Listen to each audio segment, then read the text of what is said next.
The important point which I want you to understand is that terrorism in India, whether in Punjab, whether in Kashmir,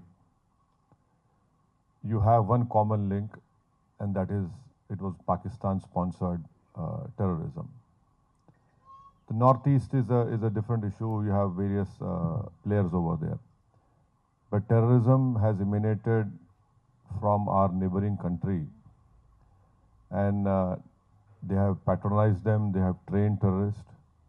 Punjab now is peaceful, but terrorism continues by Pakistan, because Pakistan is the epicenter of Takfirism.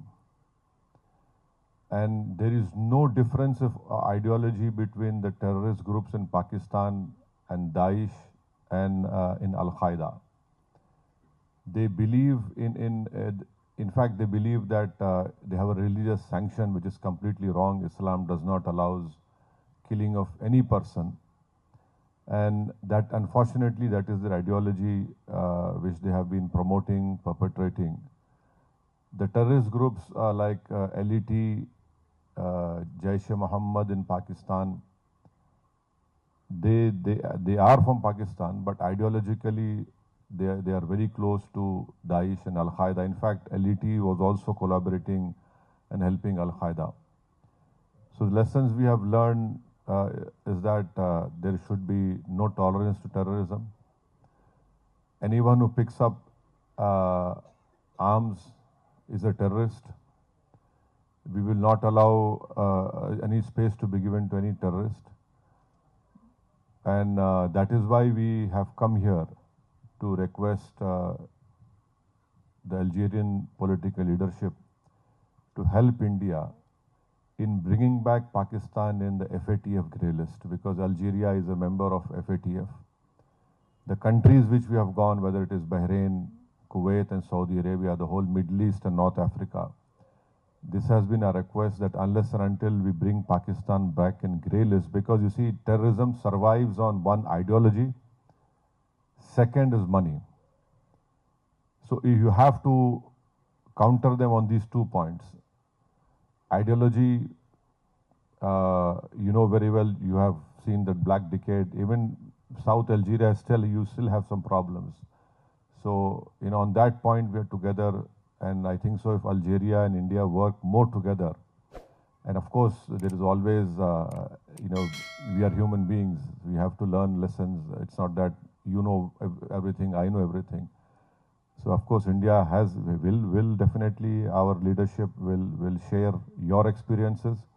But the end of the day, unless until you tackle them on ideology and the financial part, once you bring Pakistan back in grey list, we will definitely see decrease of terrorism in India. We will definitely see killings coming down, because the experience of 2018, wherein Algeria and other countries have helped India.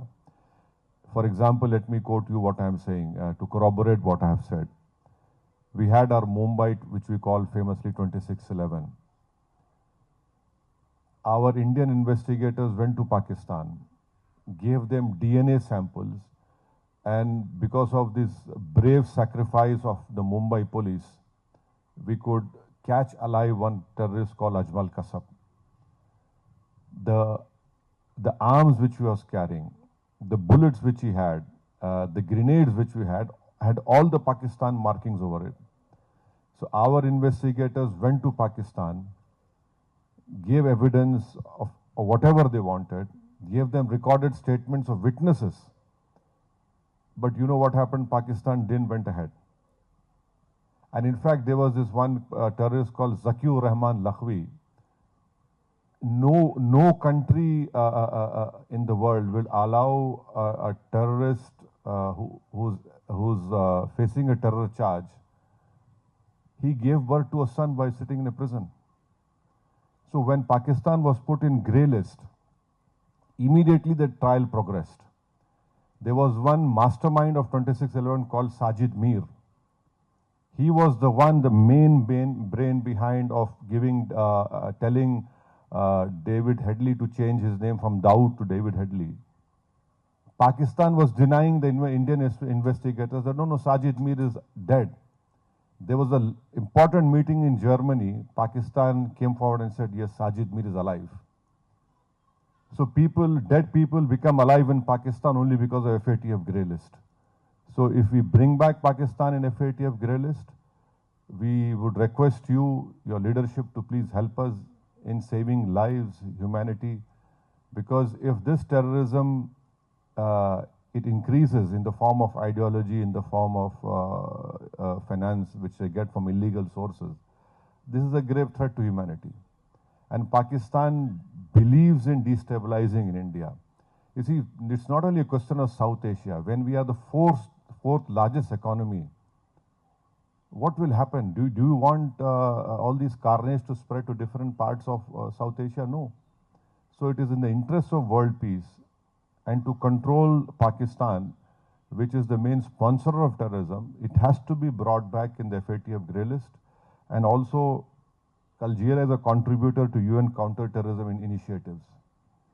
And it is promoting guidelines on terror finance. So we hope that we have a common enemy in form of terrorism, in form of ideology. And that is why our government has sent us to your great nation to please put forward these viewpoints. And I'm sure that, when the time comes, your leadership would rise to the occasion and bring back Pakistan and FATF. And also you have seen that India has been a great supporter of Algeria, and we continue to support Algeria. Bilateral trade is good. But the important point which all of us have come, despite being from different political backgrounds, despite being completely opposed to each other in India, we have come here to put forward our viewpoint so that the Algerian political leadership would appreciate, understand, and help India in bringing Pakistan back in FATF.